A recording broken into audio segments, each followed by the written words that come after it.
نحمدہ و نصلی علی رسولہ الکریم اما بعد فاعوذ باللہ من الشیطان الرجیم بسم اللہ الرحمن الرحیم کلا والقمر واللیل اذ ادبر والصبح اذا اسفر انہا لإحدی الکبر نذیرا للبشر لمن شاء منکم ان یتقدم او یتأخر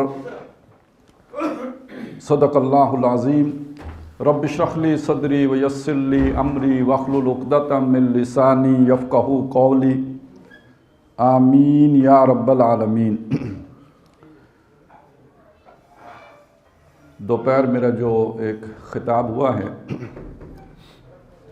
اس کے کچھ کمیاں ہیں، کوئی چیزیں رہ گئی ہیں، پاڑے ہیں جو اس وقت میں نے پہلے نکالنے ہیں، پھر آگے بڑھنا ہے۔ ان میں سے سب سے پہلی بات یہ ہے کہ شروع میں جو میں نے 2 مقامات سے آیات تلاوت کی تھی، خیال یہ تھا کہ ان کا ایک مختصر ترجمہ اور آپ کے سامنے ترجمہ اور مختصر سی تشریح آپ کے سامنے رکھوں گا، لیکن یہ کہ اس وقت اتنا نہیں ملا اور ابھی میں ابتدا اس سے کر لیتا ہوں، اس کمی کی تلافی کرتے ہوئے آگے بڑھتا ہوں۔ یہ سورہ مدثر کی آیت نمبر 33 دوسرے رکوع سے یہ مضمون شروع ہو رہا ہے، جس میں کچھ قسمیں کھائی گئی ہیں، اور سب سے پہلے جو اس وقت لوگ سمجھتے تھے کہ یہ کام نہیں ہو سکتا، جس کی دعوت لے کے اٹھے محمد رسول اللہ صلی اللہ علیہ وسلم، اور ذہن میں یہ بات رکھیے کہ سورہ مدثر کی ابتدائی آیات ہیں جس سے نبی اکرم صلی اللہ علیہ وسلم کی کار رسالت کا آغاز ہوا ہے۔ نبوت کا معاملہ تو پہلے ظاہر ہو چکا ہے سورۃ العلق کی آیات سے، لیکن یہ کہ وہ کام جس کے لیے کہ آپ کی بعثت ہوئی ہے اس کا آغاز سورہ مدثر کی ابتدائی آیات سے ہوا ہے، اور اس میں جو ہدف معین ہوا ہے وہ ربک فکبر ہے، اپنے رب کو بڑا کرو، یعنی اقامت دین، اللہ کا دین، یعنی اللہ بڑا تب ہو جائے گا جب اللہ کا آرڈر نافذ ہو جائے گا، جب اللہ کا نظام جو اس نے دنیا کے لیے بنایا ہے اس کا نفاذ ہو جائے گا تو وہ بڑا مان لیا جائے گا۔ اپنے رب کو بڑا کرو۔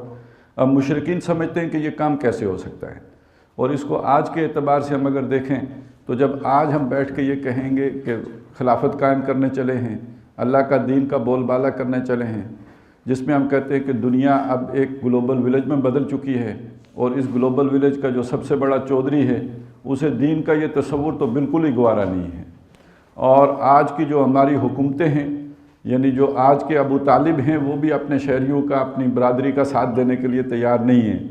تو اس سارے ماحول کو دیکھ کر یہ بہت بعید از قیاس خیال نظر آتا ہے، چنانچہ ہمارے اپنے ہی بعض کرم فرما کہتے ہیں کہ یہ نری رومانویت ہے۔ یہ ایک جیسے عاشق کو ہر وقت اپنا محبوب ہی نظر آتا ہے، تو اسی طرح یہ کچھ لوگ ہیں عشق میں مبتلا، عشق کے خلل میں مبتلا، جنہیں یہ لگتا ہے کہ اب دوبارہ خلافت یا دین قائم ہو سکتا ہے۔ یہ نہیں ہو سکتا ہے۔ ان لوگوں کو جواب دیا گیا کلا نہیں، تم غلط سوچتے ہو، جو سمجھتے ہو نا نہیں ہو سکتا ہے۔ اور مجھے یاد آیا، بلکہ خیال تو نہیں تھا لیکن بتا دوں آپ کو، کہ ہمارے ایک تنظیم اسلامی کے اہم رہنما، مرکزی رہنما، اور جو ڈاکٹر صاحب کے بڑے شاگرد ہونے کے دعوے دار ہیں، اور بہت بڑے جو ہے نا بلکہ اہم ترین شاگردوں میں شمار ہوتے ہیں، ابن تیمیہ کے ابن قیم کی طرح ہیں، تو وہ پچھلے دنوں اسلام آباد گئے ہوئے تھے، تو وہاں انہوں نے ایک ادارے میں ریڈ فاؤنڈیشن کے جو چیئرمین ہیں ان کو انہوں نے کہا کہ، اور انہوں نے ہمارے ایک رفیق کو بتایا کہ یہ جو انقلاب تھا نا، یہ پچھلی صدی کی باتیں تھیں، اب تو یہ کوئی ہونے والی بات نہیں ہے۔ اقامت دین کے لیے قائم اجتماعیت کا اہم رہنما اسلام آباد میں نجی محفل میں یہ بات کہتا ہوا پایا گیا۔ تو یعنی یہ لگتا نہیں کہ یہ ہونے والا کام ہے، تو ایسے تمام لوگوں کو قرآن مجید کہتے ہیں کلا، تم غلط کہہ رہے ہو، جب اللہ چاہے گا تو اس کے لیے کر دینا کوئی مشکل نہیں ہے۔ کلا والقمر، اور قسم ہے چاند کی، اور یہاں پہ خاص طور پہ میں وہ چیز آپ کے سامنے رکھ رہا ہوں کہ ویسے تو بہت تفصیلات ہیں، لیکن جو بانی تنظیم اسلامی نے اس کی وضاحت کی ہے وہ یہ ہے کہ نبی اکرم صلی اللہ علیہ وسلم کی رسالت سے قبل کی جو رسول آئے ہیں اور نبوت کا جو روشنی رہی ہے، تو وہ روشنی گویا چاند کی مانند رہی ہے۔ جیسے وہ انبیاء نے آ کے مختلف مواقع پہ اپنی اپنی شمع ہدایت روشن کی ہے، تو اس کی مثال ایسے ہے جیسے رات کے اندھیرے میں چاند روشن کیا جاتا ہو اور اس سے کچھ نہ کچھ روشنی ہو جاتی ہے اور چلنے والے مسافر کو کچھ سہارا اس سے مل جاتا ہے۔ وَاللَّيْلِ إِذْ أَدْبَرَ، اور قسم ہے رات کی کہ جب وہ پیٹھ موڑے۔ اور اس میں ڈاکٹر صاحب نے تشریح یہ کی ہے کہ جب حضرت مسیح علیہ السلام، وہ سلسلہ چلتا رہا، مسیح علیہ السلام سے لے کے محمد رسول اللہ صلی اللہ علیہ وسلم کے درمیان تک گویا ایک رات ہے، اور اس رات میں گویا وہ چاند کی روشنی بھی نہیں رہی۔ اس سے پہلے تو وہ نبی آتے رہے، اب کوئی نبی نہیں ہے، یہ ایک وقفے کا دور ہے، اور اس میں گویا وہ چاند کی روشنی بھی نہیں رہی، وہ بھی گہنا گئی، اور ایک گپ اندھیرے کی کیفیت ہے، اور انسانیت کی رہنمائی کے لیے کوئی نئی کتاب، کوئی نئی ہدایت، کوئی نیا جو ہے وہ سلسلہ سامنے نہیں آیا۔ وَاللَّيْلِ إِذْ أَدْبَرَ، اور یہاں پہ کہا رات جب منہ موڑے، پیٹھ دکھائے، یعنی یہ کہ اب جو محمد الرسول اللہ کی بعثت ہو گئی ہے تو وہ جو رات کا وقفہ تھا وہ اب ختم ہو رہا ہے۔ وَالصُّبْحِ إِذَا أَسْفَرَ، اور قسم ہے صبح کی کہ جب وہ روشن ہونے لگے، جب اس کی روشنی پھوٹنے لگے، جب پو پھٹے، ڈان ہو، روشنی کے جو ہے وہ اظہار ہو۔ اب یہ جو صبح سے روشنی شروع ہوتی ہے یہ سورج کی روشنی ہوتی ہے، یعنی اس میں اشارہ ہو گیا کہ اب محمد الرسول اللہ صلی اللہ علیہ وسلم کا خورشید رسالت طلوع ہو رہا ہے۔ اب روشنی چاند والی روشنی نہیں ہوگی، اب روشنی سراج منیرہ کی روشنی ہے، یہ بڑے دن کی روشنی ہے، یہ چکا چوند کر دینے والی روشنی ہے۔ گویا دین کے غلبے کی خوشخبری دے دی گئی کہ وہ روشنی چہار دانگے عالم میں پھیلے گی جیسے سورج کی روشنی پھیلتی ہے۔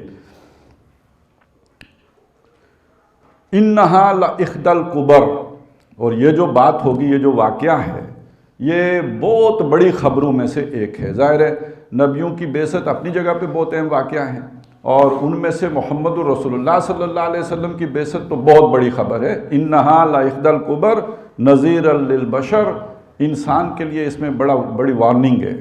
وارننگ یہ ہے کہ دنیا کی بساط اب لپیٹ دی جانی ہے، بہت بڑی نشانی ظاہر ہو گئی ہے۔ اب گویا اس کے بعد جو ہے آخری دور کی شروعات ہے، اور اس کے بعد جو سب سے بڑی خبر آنی ہے وہ قیامت کی خبر ہے۔ محمد الرسول اللہ صلی اللہ علیہ وسلم کے رسالت کے آغاز خود بڑی نشانی ہے قیامت کی نشانیوں میں سے۔ اب کہا لمن شاء منکم ان یتقدم او یتأخر، تو یہ تو اب ہونا ہے، تم میں سے جو چاہے اس کے لیے پیش قدمی کرے، اسے آگے رکھے، اسے ترجیح بنائے، چاہے تو اسے پیٹھ پیچھے ڈال دے۔ یہ اب تمہاری چوائس ہے کہ تم، یہ ہونا تو ہے، مستقبل اسلام کا ہے، لیکن اس کے لیے پیش قدمی کون کرتا ہے، آگے کون بڑھتا ہے، اسے قبول کون کرتا ہے، اسے پیچھے کون ڈالتا ہے۔ پیچھے ڈالنے کا مطلب کیا ہے؟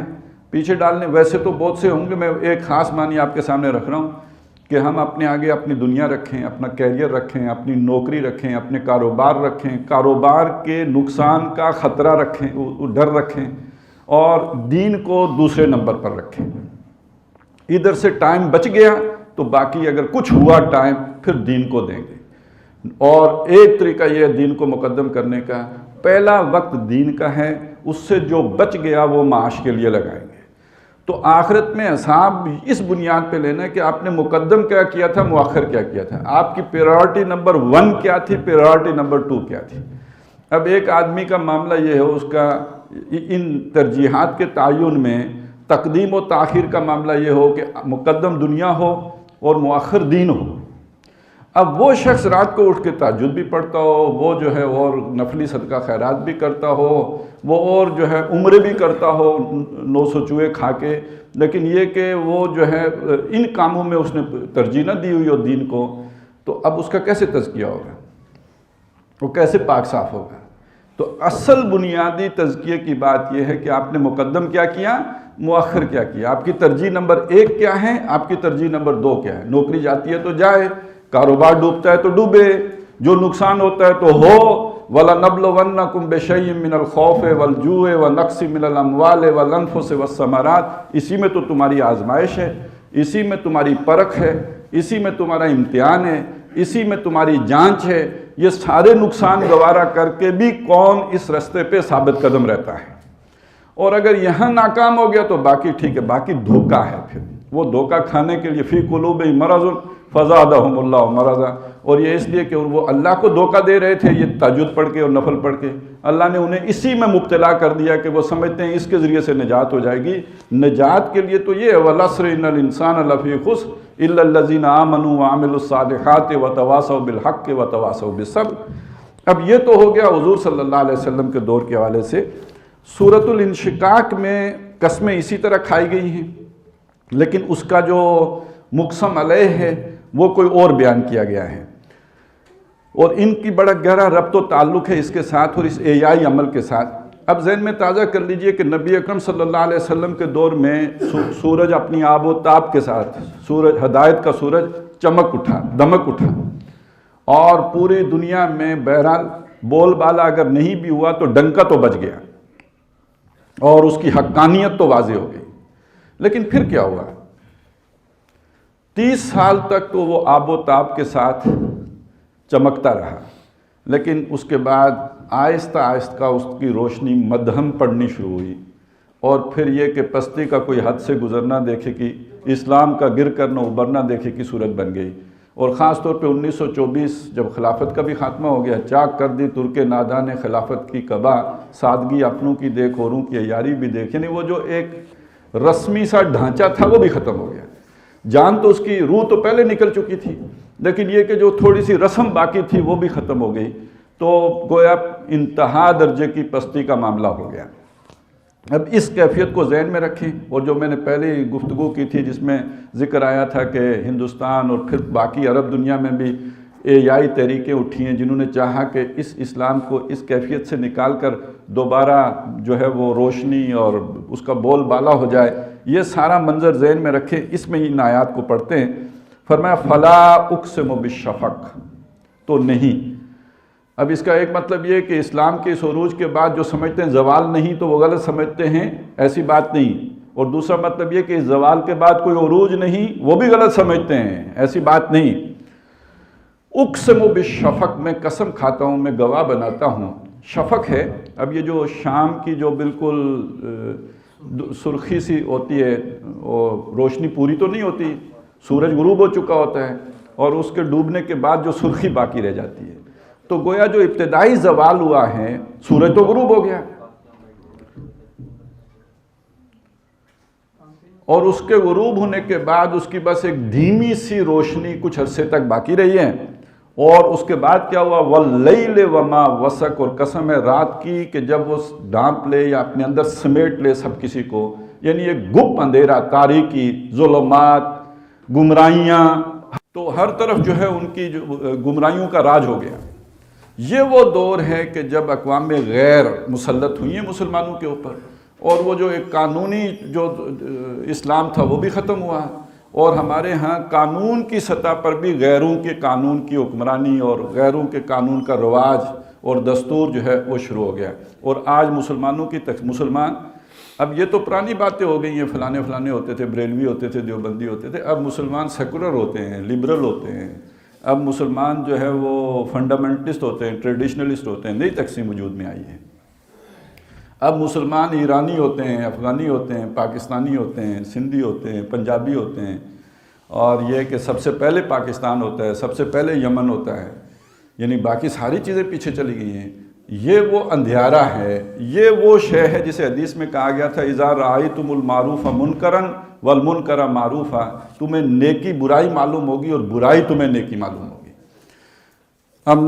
خیر بہت پرانی بات ہے، نقلیں تو ہوتی تھیں، لیکن یہ کہ مجھے یاد ہے ایک زمانے میں کوشش کی، اس میں کچھ لوگ تھے کہ یار اسکول میں نقل نہیں ہونی چاہیے، تو ہمارے بڑوں نے ہمیں یہ سمجھایا تھا کہ یار اگر ہمارے ہاں نقل نہیں ہوگی نا تو ہمارے علاقے کے بچے نوکریوں میں پیچھے رہ جائیں گے، دوسری جگہ نقل ہوگی وہ ڈگریاں لے لیں گے، انہیں نوکری مل جائے گی اور ہمارے بچے پیچھے رہ جائیں گے۔ تو اب یعنی آپ نیکی کے کام کے لیے اٹھیں تو معاشرے میں وہ کام برا لگے گا کہ بھئی تم ہماری نوکریوں کے پیچھے پڑ گئے ہو، نقلیں مار کے ہم نے نوکریاں لینی ہیں، اور اگر آپ جو ہے اس میں انہیں وہ برائی لگے گی جسے آپ نیکی سمجھ کے کھڑے ہوئے ہیں۔ تو یہ تو میں نے ایک مثال دی، باقی یہ کہ داڑھی بھی لوگوں کو بری لگتی ہے، دیکھتے ہی خامخواہ غصہ آنے لگتا ہے، اصلی اسلام میں شدت نظر آنے لگتی ہے، بڑے بڑے داڑھیوں والوں کو، تہجد گزاروں کو بھی، کہ جب اسلام کی بات کریں تو کہیں گے اس میں بڑی شدت ہے۔ ڈاکٹر صاحب کے اسلام میں بڑی شدت نظر آنے لگتی ہے، ان کے قریبی رشتہ داروں کو نظر آنے لگتی ہے۔ تو یہ در حقیقت پھر وہ جو ایک اندھیرا چھاتا ہے تو اس کے اندر کیفیت اس طرح بن جاتی ہے۔ تو واللیل وما وسق، اب فرمایا والقمر اذا اتسق، اور قسم ہے چاند کی کہ جب وہ پورا ہو جائے۔ تو چاند پورا اس طرح نہیں ہوتا جیسے سورج پورا ہوتا ہے۔ سورج صبح جو ہی ایک شفق آتی ہے اور اس کے بعد سورج طلوع ہو جاتا ہے، سورج طلوع ہوتا ہے ایک دم روشنی ہو جاتی ہے۔ چاند جو رات کو آتا ہے، ایک چاند وہ تھا جو نبوت کی صورت جس کا حوالہ دیا گیا، یہ دوسرا چاند ہے جس کا ذکر ہو رہا ہے کہ اب جو اسلام کا غلبہ ہوگا وہ درجہ بدرجہ ہوگا، جیسے چاند بڑھتے بڑھتے بڑھتے 14 دنوں میں جا کے مکمل ہوتا ہے۔ اب یہ ایک دم نہیں ہوگا جیسے محمد رسول اللہ صلی اللہ علیہ وسلم کی زندگی میں ہو گیا تھا، اب اس میں کئی نسلیں لگیں گی۔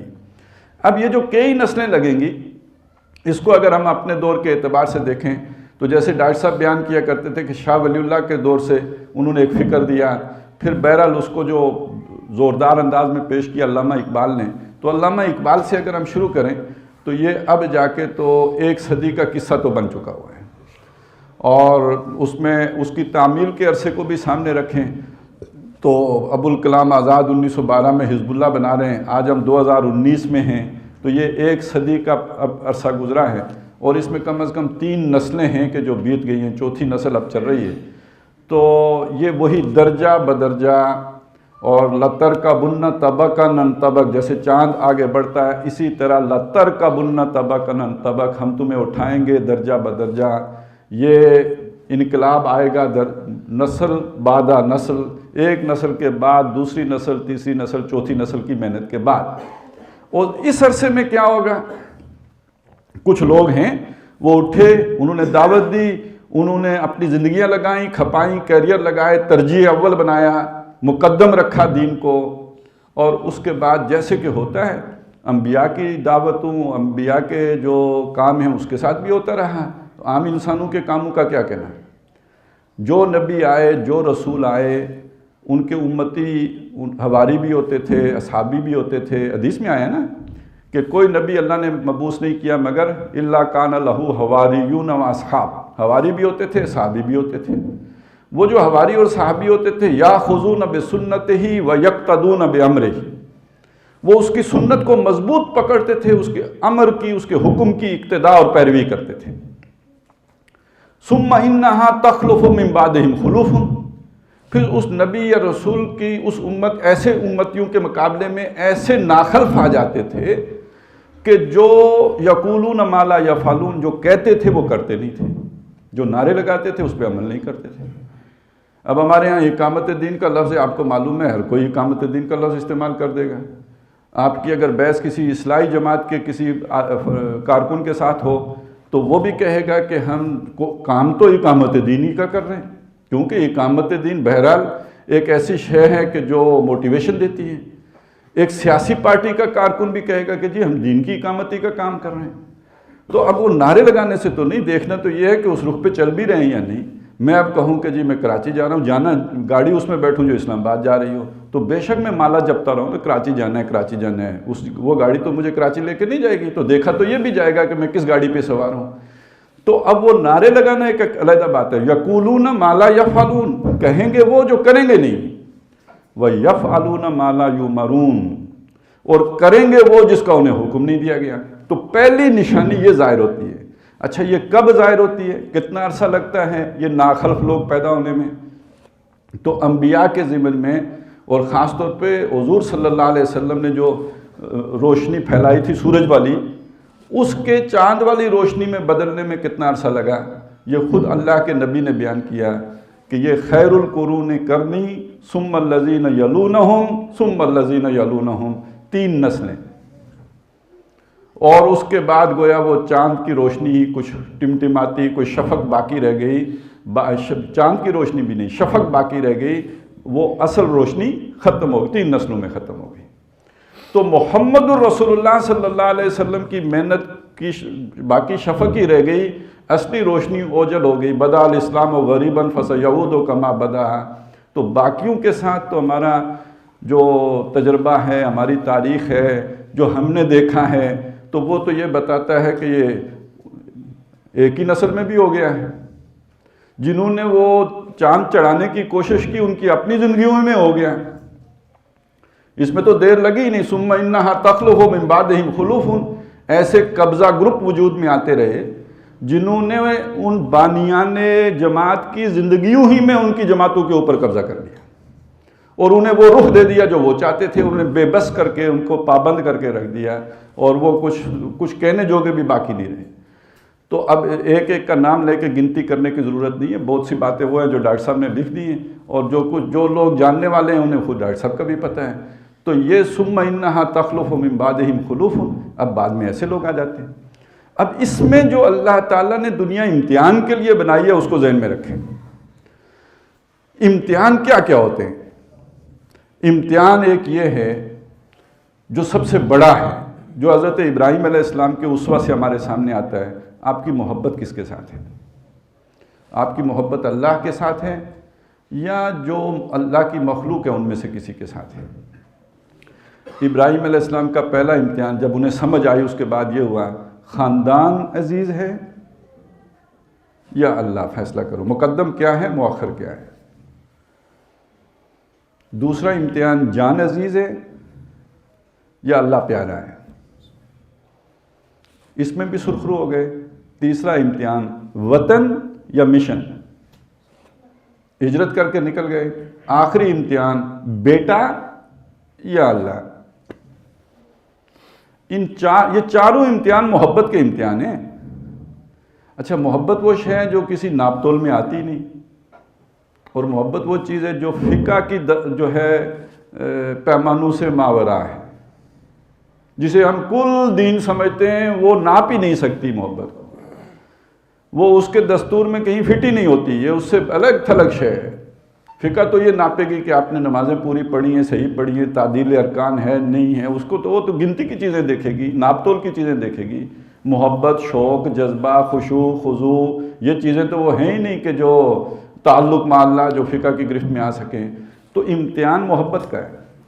اب ذرا دیکھیے وہ آیت کہ وَلَنَبْلُوَنَّكُمْ بِشَيْءٍ مِّنَ الْخَوْفِ وَالْجُوعِ وَنَقْصٍ مِّنَ الْأَمْوَالِ وَالْأَنفُسِ وَالثَّمَرَاتِ. اس میں جو بنیادی باتیں آئیں، زندگی کے لیے خطرات، زندگی کا بھی نقصان، اولاد کا بھی نقصان، محنتوں کا نقصان. یہ محنتوں کا نقصان بڑا اہم ہے. یعنی وہ جو وطن تھا نا وہاں حضرت ابراہیم علیہ السلام کے دور میں، اور جس وطن کے بارے میں اقبال نے یہ بھی کہا کہ یہ جو ان تازہ خداؤں میں بڑا سب سے وطن ہے، جو پیرہن اس کا ہے وہ مذہب کا کفن ہے.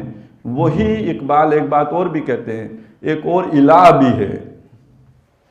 وہ الہ کیا ہے؟ ان تازہ خداؤں میں وطن والی بات تو آئی، اگرچہ بت ہیں جماعت کی آستینوں میں، مجھے ہے حکم اذاں لا الہ الا اللہ. یہ جماعت کی آستینوں میں بت کب بنتے ہیں؟ مولانا امین حسن اصلاحی نے اس کی وضاحت کی ہے. ہماری قرارداد تاسیس جو تنظیم اسلامی کی ہے، جس میں یہ مقرر کیا گیا کہ ہم نے یہ تنظیم کیوں بنائی، اس کا مقصد کیا ہے، اس کی وضاحت میں مولانا امین حسن اصلاحی فرماتے ہیں کہ جماعتیں، انجمنیں، ادارے بنتے تو کسی مقصد کے لیے ہیں، اور کچھ وقت گزرنے کے بعد خود مقصد بن جاتے ہیں. اور جب خود مقصد بن جاتے ہیں تو اب ان کے الفاظ تو جو ہیں وہ وہاں پہ پڑھ لیجئے گا، وہ اس سے زیادہ سخت ہیں کہ پھر اس سے کیا کیا فتنے وجود میں آتے ہیں، اور وہ دین کا کس طرح جو ہے وہاں پھر کچومر نکلتا ہے. اس لیے کہ پھر معیار وہ جماعت بن جاتی ہے. جو شے جماعت کے فائدے کے لیے ہیں اس کے لیے جھوٹ بھی بولا جا سکتا ہے، اس کے لیے غیبتیں بھی کی جا سکتی ہیں، اس کے لیے دوسرے کی کردار کشی بھی کی جا سکتی ہے، اس کے لیے ہر فراڈ کیا جا سکتا ہے. کیوں؟ آپ کی نظر میں خیر جماعت ہے. جب جماعت کی یہ حیثیت بن جاتی ہے تو وہ بت بن جاتی ہے. جب وہ اپنے مقصد سے ہٹ جاتی ہے اور محض مقصد جماعت ہو جاتی ہے، یہ اب بت ہے. اور وہ جس کی محبت اب بھی اللہ کے ساتھ ہو، ظاہر ہے یہ جو سٹرکچر کا بت ہے یہ کوئی چھوٹا سا بت نہیں ہوتا. یہ اسماعیل سے محبوب ہوتا ہے، اس کے گلے پہ چھری چلانا، اس کو چھوڑنا، یہاں تعلقات منقطع کرنا، ان دوستیوں کے تعلق سے صرف نظر کرنا، یہ کوئی آسان کام نہیں ہوتا۔ تا نہ بخشد خدائے بخشندہ، جب تک اللہ تعالیٰ توفیق نہ دے تو یہ بالکل ناممکنات میں سے ہوتا ہے۔ ایک آدمی جس نے زندگی وہاں لگائی ہے، اس کے سارے تعلقات وہاں پہ ہیں، اس کی ساری سماجی تعلق، کل اس نے شادیاں کرنی ہے، لینے دینے سارے وہی اس کے انفلوئنس کا ایریا ہے، اس کا سارا کاروبار وہاں پہ ہے، اس کی ساری سوشل لائف اسی چیز کے ساتھ جڑی ہوئی ہے، تو سہارا ہے۔ اب سوال یہ ہے کہ آپ کا اصل سہارا اللہ ہے یا یہ جو جماعت کا سٹرکچر ہے یہ بت بن گیا یا نہیں بن گیا؟ اب توکل کا امتحان ہو گیا یا نہیں ہو گیا؟ محبت کا امتحان ہو گیا یا نہیں ہو گیا؟ اور یہ میں صرف تجزیے کے طور پہ نہیں پیش کر رہا۔ حضرت ابراہیم علیہ السلامی ہیں جنہوں نے اپنی قوم کے افراد سے کہا تھا کہ یہ بت نہیں ہے، یہ جن کو تم پوچھتے ہو یہ بت نہیں ہے، مودۃ بینکم فی الحیات الدنیا، یہ دنیا کی زندگی کے درمیان تمہاری باہمی محبت کا ذریعہ ہے، آپس کے تعلق کا ذریعہ ہے، یہ تمہیں ایک برادری بناتے ہیں یہ بت۔ تو یہ جماعتیں اور یہ وطن بھی تو ایک برادری میں ڈالتے ہیں نا، یہ حفاظت کا ذریعہ بھی ہیں۔ لگتا ہے کہ ان کے ذریعے سے حفاظت ہوتی ہے، لگتا ہے کہ ان کے ذریعے سے کوئی مجبوری دور ہو جائے گی، لگتا ہے کہ ان کے ذریعے سے کل کوئی مسئلہ حل ہو جائے گا، تو یہ اگرچہ بت ہیں جماعت کی آستینوں میں، مجھے ہے حکم اذان لا الہ الا اللہ، تو اب یہ بت توڑنے، توحید کا تقاضا، توحید فی المحبت کا تقاضا، اللہ سے محبت اور اللہ سے عشق کا تقاضا، اب اگر اللہ کے لیے تو نکلو۔ اور ہمارے جو تاریخ ہے اس میں اس کی جو سب سے نمایاں مثال ہماری، یعنی جو قرآن مجید نے جو تاریخ بیان کی ہے وہ بنی اسرائیل کی ہے۔ ان کا وہ بت نسلی بھی تھا نا، نظریاتی ہی نہیں، نسلی بھی تھا۔ اگر تمہارا تعلق اللہ کے ساتھ ہے، اللہ نے اپنا معمور اب جو نیا بھیجا ہے وہ تمہاری نسل سے نہیں دوسری نسل سے بھیجا ہے، تمہاری محبت کا امتحان ہو گیا۔ اللہ سے محبت کا تقاضا یہ ہے اپنی قوم چھوڑو، برادری چھوڑو، نسل چھوڑو، محمد رسول اللہ کی اطاعت کرو۔ اور تمہاری برادری کی، تمہاری نسل، تمہارے خون کا تقاضا یہ ہے اللہ کو چھوڑو، رسول کو چھوڑو، برادری پکی کرو، مضبوط کرو۔ تو اب یہ ایک امتحان ہوتا ہے، لیکن یہ کہ بڑا مشکل امتحان ہے۔ ایک آدمی چلا ہو اسلام آباد کے لیے اور کہیں سہاوا پہنچ چکا ہو، اور اس کے بعد معلوم ہو کہ ڈرائیور کی نیت بدل گئی ہے، میں نے گاڑی چھوڑنی ہے، تو قسمت کی خوبی دیکھیے، ٹوٹی کہاں کمد، 2-4 ہاتھ جب لبے بام رہ گیا ہے، تو یہ اب اس سے جو چھلانگ لگانا آسان تو نہیں ہوتا۔ لیکن اگر آپ یہاں اللہ کے لیے آئے تھے تو پھر اس میں آپ کو کوئی دیر لگانے کی ضرورت نہیں، پھر آپ کو کوئی اس میں ہیل ہیلا کرنے کی ضرورت نہیں ہونی چاہیے، پھر تو آپ کو وہ فیصلہ کرنا چاہیے جو اللہ نے لا کے آپ کے سامنے رکھا ہے۔ تو بہرحال بات جو سامنے آئی وہ کیا ہے؟ اگر اللہ ان صلاتی و نسکی و محیایا و مماتی للہ رب العالمین ہے، جینا اور مرنا اللہ کے لیے ہے، تو پھر اس سے کیا غرض کہ وسیلے کے طور پر اللہ نے اب کیا شے سامنے لائی ہے؟ کوئی بھی نہ ہو اکیلا بھی چلنا ہوتا ہے، اور کوئی ذریعہ میسر نہ ہو تو پیدل بھی چلنا ہوتا ہے۔ تو اللہ نے جب بلا لیا تو پھر تو اس کے لیے آپ کے لیے اس کے علاوہ کوئی چارہ ہی نہیں ہوتا۔ تو اس دوران یہ تو ہوگا، ہم جماعتیں بنائیں گے، وہ خراب ہوں گی، وہ خراب ہوں گی، پھر دیکھا جائے گا کہ ہم اس امتحان میں پورے اترے ہیں یا نہیں، کہ جو اب ہم نے ایک نئی شروعات کرنی تھی۔ اچھا، اس کو آپ کو پتہ ہے ڈاکٹر صاحب اسے کئی دفعہ بیان بھی کرتے تھے کہ یہ نسلاً بعد نسلین ہوگا، اور یہ بھی کہتے تھے کہ محنتوں کا بھی نقصان ہوگا، کہ یہ کرائے پہ پانی پھر جائے گا۔ اور اس میں وہ شعر بھی فیض احمد فیض کے سنایا کرتے تھے کہ یہ فصل امیدوں کی ہمدم اس بار بھی غارت جائے گی، سب محنت صبح و شاموں کی اب کے بھی اکارت جائے گی، دھرتی کے کونوں کھدروں میں اپنے لہو کی کھاد بھرو، پھر مٹی سینچو اشکوں سے، پھر اگلی رت کی فکر کرو، اگلی رت کی فکر کرو جب پھر ایک بار اجڑنا ہے، ایک فصل پکی تو بھر پایا، تب تک تو یہی کچھ کرنا ہے۔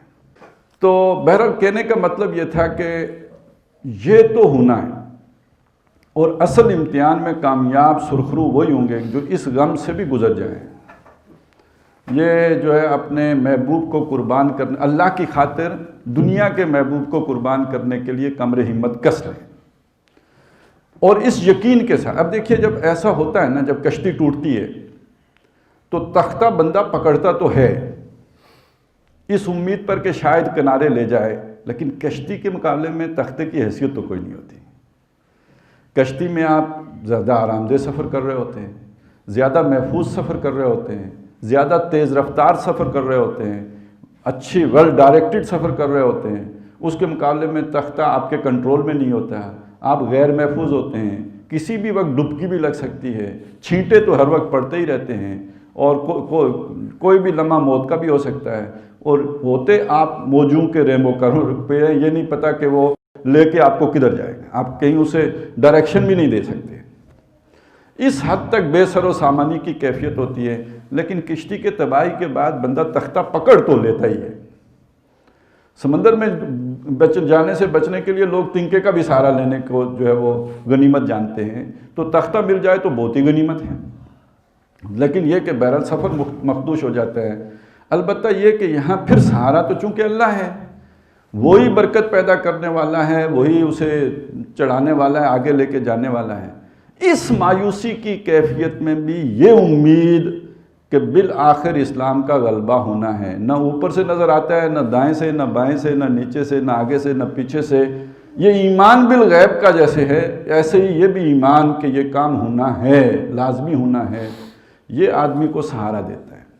اور یہ کہ بہرحال کامیابی ناکامی دنیا میں ہو یا نہ ہو، آخرت کی کامیابی ناکامی کا انحصار اسی پر ہے۔ دو ہی تو مطالبے ہیں اللہ کی طرف سے، آمنوا باللہ ورسولہ وانفقوا مما جعلکم مستخلفین فیہ۔ اب یہاں پہ ایک بات میں جو اس وقت کی ہماری خاص طور پہ تنظیمی قیادت کی ذہنی ابتری کہیے، ذہنی انتشار کہیے، ذہنی دیوالیہ پن کہیے، اس کی جو چند علامات ہیں ان میں سے ایک دو میں آپ کے سامنے رکھ دوں۔ قرارداد تاسیس امیر تنظیم اسلامی اکثر پڑھاتے ہیں جو تربیتی کورسز میں، ان کا کمپیریزن کیا ہوتا ہے؟ ایک طرف وہ لا کے آخرت کو رکھتے ہیں، دوسری طرف لا کے وہ اقامت دین کو رکھتے ہیں۔ پھر آڈینس سے سوال پوچھتے ہیں کہ آپ بتائیے، ایک طرف آخرت ہو ایک طرف اقامت دین ہو، آپ کی ترجیح کیا ہونی چاہیے؟ کوئی بھی آدمی جس کے سامنے یہ سوال آئے وہ آخرت کی ترجیح کا ذکر کرے گا؟ یعنی یہ دو علیحدہ علیحدہ چیزیں بنا کے پیش کر دیتے ہیں۔ حقیقت کیا ہے؟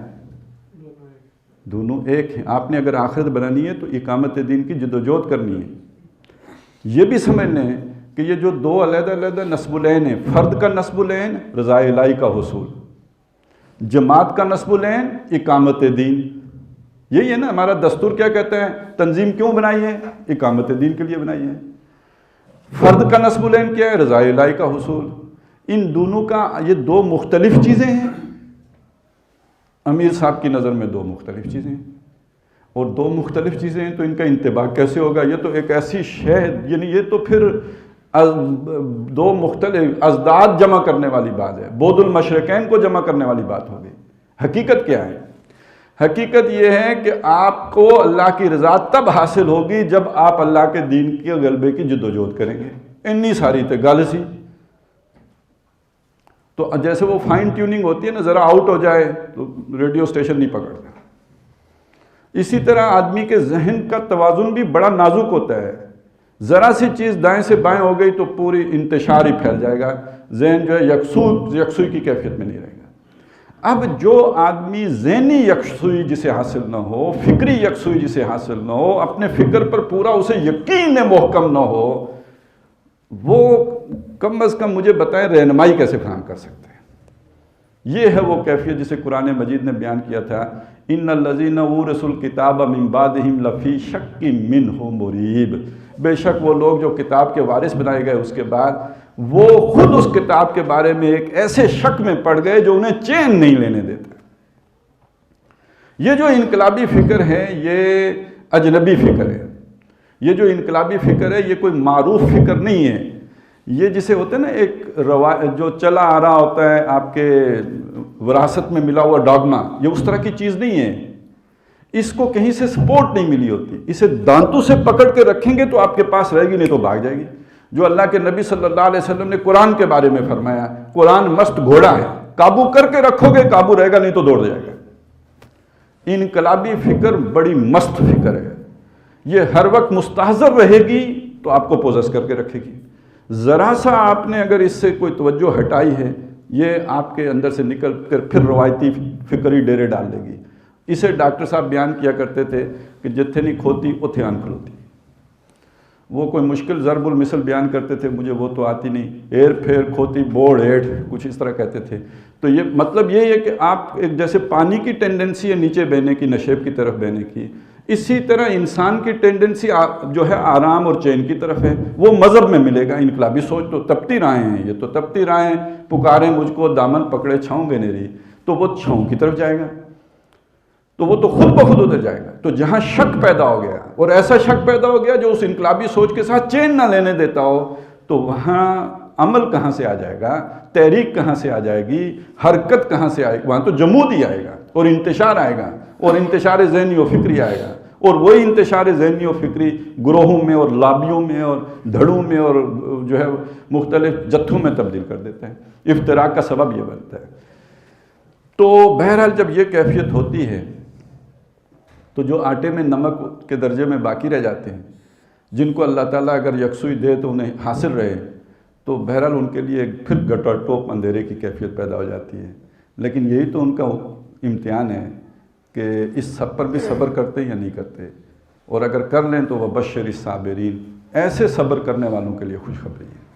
تو بہرحال ان آیات کے حوالے سے جو چیز میں سامنے رکھنا چاہتا تھا وہ یہ ہے، لیکن یہ کہ یہ تو ایک پاڑا نکلا۔ دوسری جو چیز وہاں پہ خاص طور پہ آئی تھی، وہ جو ایک سرکولر ایشو ہوا ہے شورا کی میٹنگ کے منٹس کے حوالے سے، اس کا یہ جو جملہ آیا ہے اس میں کہ ہمیں تنظیم اسلامی کی اساسی فکر سے تو کامل اتفاق ہے، لیکن جو ڈاکٹر صاحب کی سیاسی آراء ہیں، ان کی علمی آراء ہیں اور ان کی عمرانی خیالات ہیں، ان سے اختلاف کی گنجائش ہے۔ آپ کو پتہ ہے اس چیز نے یعنی خاص طور پہ عمرانی آراء نے کن کن چیزوں کو سوالیہ نشان لگا دیا ہے؟ پہلی بات تو یہ ہے کہ آپ کا جو نظام خلافت کے مستقبل کا جو خد و خال ہے وہ اڑ گیا ہے، وہ یقین والی بات ختم ہو گئی ہے اس کے بارے میں۔ دوسری بات، کہنے کو آپ نے اساسی فکر کو آن کر لیا ہے۔ اساسی فکر میں منہج انقلاب نبوی شامل ہے۔ منہج انقلاب نبوی کا پہلے جو نقطہ ہے وہ نظریہ اور اس کی اشاعت ہے۔ نظریہ توحید ہے۔ توحید کی تعبیر منہج انقلاب نبوی میں لکھی ہوئی ہے کہ خلافت عامہ ہے۔ اگر آپ کو خلافت عامہ کے تصور سے اتفاق ہی نہیں ہے، اور یہ جو سرکولر ہیں یہ آپ کو اجازت دیتا ہے کہ بے شک اس سے اتفاق نہ رکھیں، ادھر اساسی فکر کا حصہ ہونے کے حوالے سے آپ اسے اختلاف کر ہی نہیں سکتے۔ یہ دو چیزیں ہیں، انتشار کا باعث کیا نہیں؟ یہ دو متضاد، یہ جسے کہتے ہیں اجتماع نقیضین ہو گیا یا نہیں ہو گیا؟ ایک دوسرے سے متصادم چیزیں آ گئی، اور اس کا مطلب یہ ہے کہ وہ اساسی فکر بھی سوالیہ نشان لگ گیا۔ میں موٹی موٹی چیزیں گنوا رہا ہوں، ایک بات اور سنیں۔ قرآن اکیڈمی، انجمن خدام القرآن قرآن اکیڈمی کیوں بنائی گئی؟ ٹاپ موسٹ کام کیا ہوگا ان کا؟ تخلیقی کام، تخلیقی کام، نشت ثانیہ کرنے کا اصل کام۔ اس سے نیچے دوسرا کام تحقیقی کام، ریسرچ ورک۔ تیسرے نمبر پر کام تعلیمی کام، پھر اس کے بعد تدریسی کام، انتظامی کام۔ یہ گریڈیشن تھی جو ڈاکٹر صاحب کرتے تھے۔ اب اس وقت جو انجمن کام سر انجام دے رہی ہے وہ نہ تخلیقی ہے نہ تحقیقی ہے، صرف تعلیمی ہے۔ عربی پڑھانا، یہ درس و تدریس کے سلسلے، یہ وہ پہلے دونوں چیزیں اڑ گئی ہیں۔ اچھا، ان دونوں چیزوں کا تعلق عمرانی فکر کے ساتھ ہے۔ تحقیق کس شعبے میں؟ ایک تو خیر بہت ہی ہائر لیول کی تحقیق وہ ہے تخلیق، وہ ما بعد طبیعاتی ہے، لیکن اس سے نیچے جو آپ نے تحقیق کا کام کرنا تھا، عہد حاضر میں اسلام نے جو زندگی کے مختلف اجتماعی گوشوں کے متعلق رہنمائی دی ہے اس کو عہد حاضر کی علمی سطح کے مطابق بنا کر پیش کرنا کہ آج کا جدید ذہن مطمئن ہو جائے۔ اچھا یہ انجمنی کی بات نہیں ہے، وہی قرارداد تاسیس جس کا آپ ہر طرف جو ہے ڈنڈورا پیٹتے ہیں، اس کا آخری پیراگراف یہی کہتا ہے جدید ذہین نوجوانوں کے لیے اعلیٰ ترین علمی سطح پر اسلام کی ان ہدایات کو جو اس نے اجتماعی گوشوں سے متعلق دی ہیں ان کو بنا کر پیش کرنا تاکہ وہ اس سے مطمئن ہو سکیں۔ یہ قرارداد تاسیس تنظیم اسلامی کا تقاضا بھی ہے۔ تو جب آپ نے کہا کہ ہمیں عمرانی نظریات سے اختلاف کی گنجائش ہے تو اس کا مطلب کیا ہوا؟ آپ نے وہ چیز بھی جو تھوڑا بہت ڈاکٹر صاحب نے اس میدان میں کام کیا ہوا ہے اس کو بھی اڑا دیا اور خود اپنی قرارداد تاسیس کے خلاف بھی بات کہہ دی ہے۔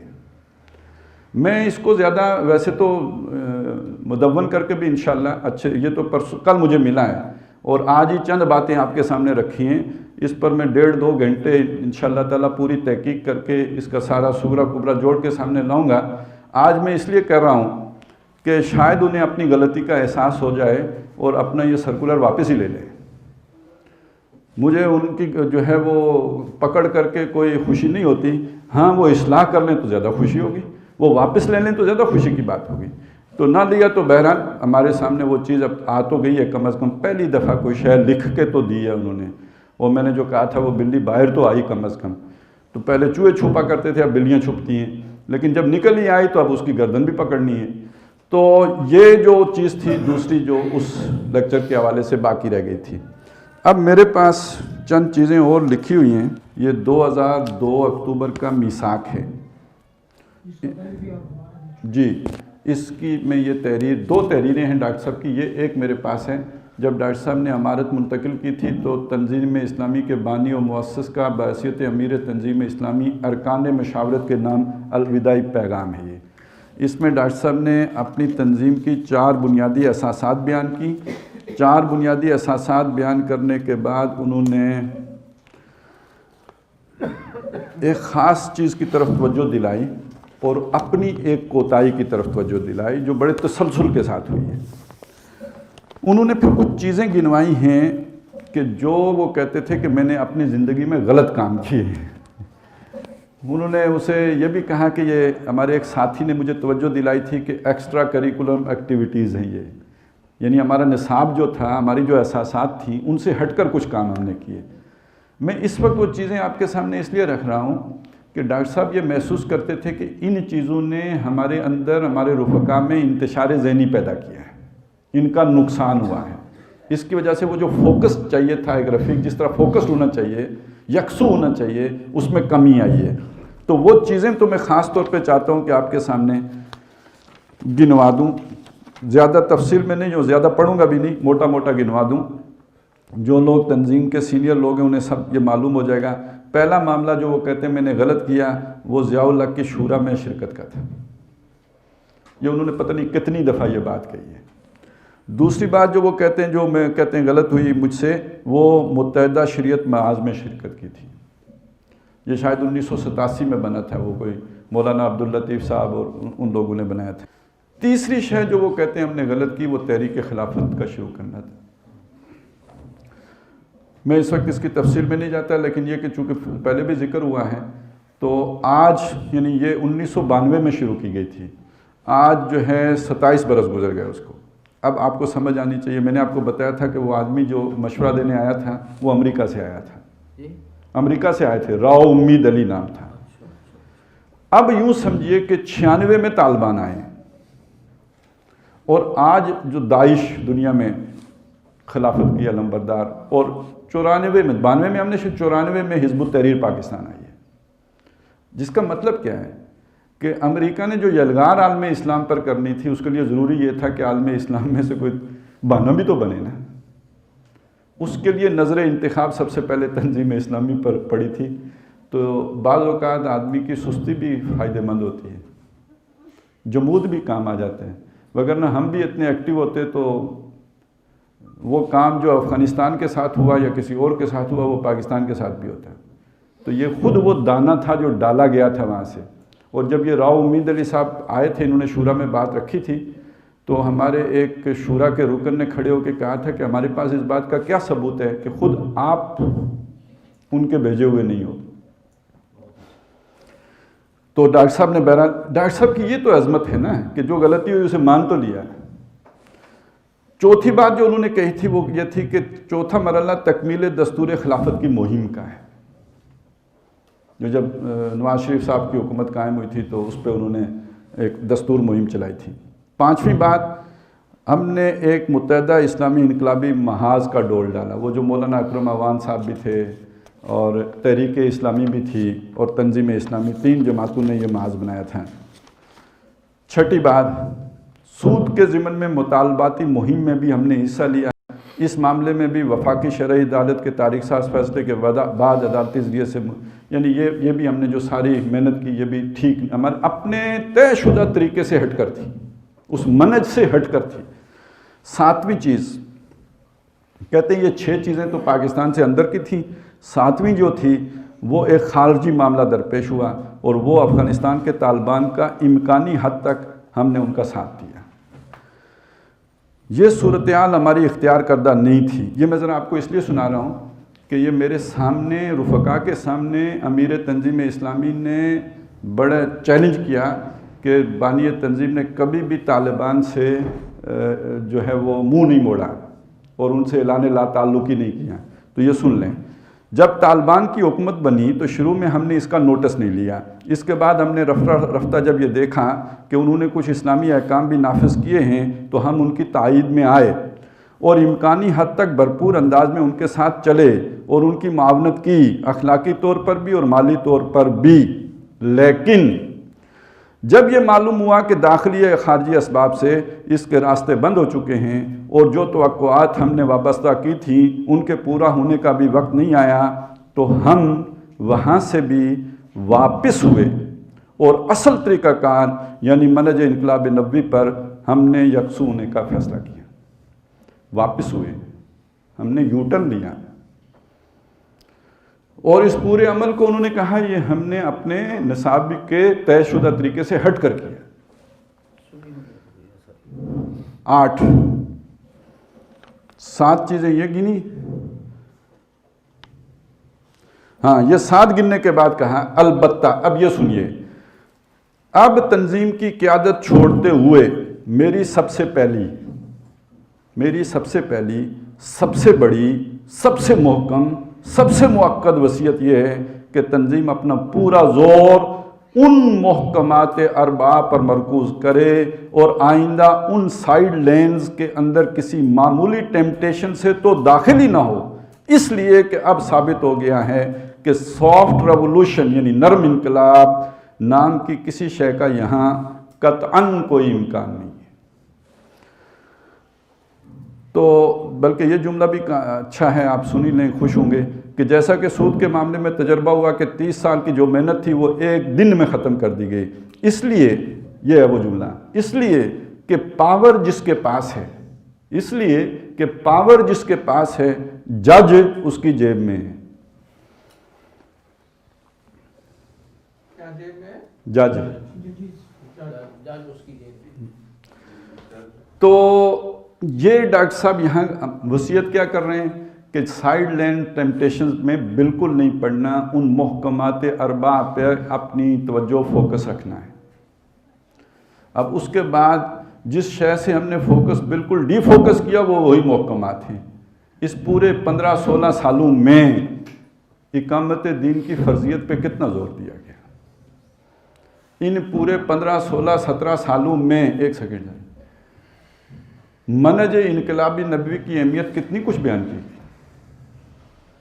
کتنی کچھ گہری اتاری گئی. وہ شے جو دانتوں سے پکڑنی تھی، وہ شے کہ جس کا تذکرہ نہ ہوتا رہے تو آنکھوں سے اوجھل ہو جاتی ہے، بلکہ اس کے بارے میں کتنے ابہام پیدا کیے گئے. عین ہے کہ کفایا ہے. اور وہی روایتی موقف کہ جس نے نماز کی طرف بلایا اس نے بھی اقامت دینی کی. یہ تنظیم کے تربیتی کورسز میں یہ پڑھایا جاتا رہا. تو محکمات پہ چلتے رہے تیشے اور مروج ہوتی رہی کیا چیزیں؟ تزکیہ کا کون سا تصور جو منج کے خلاف ہے، محکم شے کے خلاف ہے، یہ سارا کچھ۔ اور کیا ہوتا رہا جی؟ ایمان، اس کے لیے کوئی جو ہے وہ قرآن سے تو ہو ہی نہیں سکتا، اس کے لیے تو صحبت چاہیے، علم بھی چاہیے، صحبت بھی چاہیے، اور بھی پتہ نہیں کیا کیا ہے۔ لیکن اصل جو نکتہ ہے وہ کیا ہے کہ جن چیزوں کو فوکس کرنے کی آخری وصیت کر کے گئے تھے ان کو ڈی فوکس کیا گیا، جن چیزوں سے بچنے کا کہا گیا تھا ان کو سر پہ لا کے بٹھایا گیا۔ وہ پتہ نہیں کس کس اطاعت کے ہم حصہ بنے، کہاں کہاں جو ہے جا کے وقت لگائے، کن کن شخصیتوں کے پیچھے، جو کچھ جن کی جماعتیں بھی نہیں ہیں، کلہ بندہ اس کے پیچھے بھی لگ پڑے۔ تو یہ سارا کچھ ہوتا رہا، اور آج بہرحال اس کے نتائج سامنے آ رہے ہیں۔ تو یہ ایک پرانی تحریر تھی، میثاق میں شائع شدہ ہے، اور اس کو آپ دیکھ سکتے ہیں۔ اور اسی کے ساتھ وہ تحریر بھی ہے جس کا میں نے پہلے حوالہ دیا تھا کہ ڈاکٹر صاحب نے کہا تھا کہ بعد میں اس پہ غور کر لینا کہ آئندہ جماعت کا نظام جو ہے وہ بیعت ہی پر رکھنا ہے یا دستوری بیعت کا، شخصی بیعت پہ رکھنا ہے یا دستوری بیعت کا رکھنا ہے۔ اقول قولی ھذا واستغفر اللہ لی ولکم ولسائر المسلمین والمسلمات۔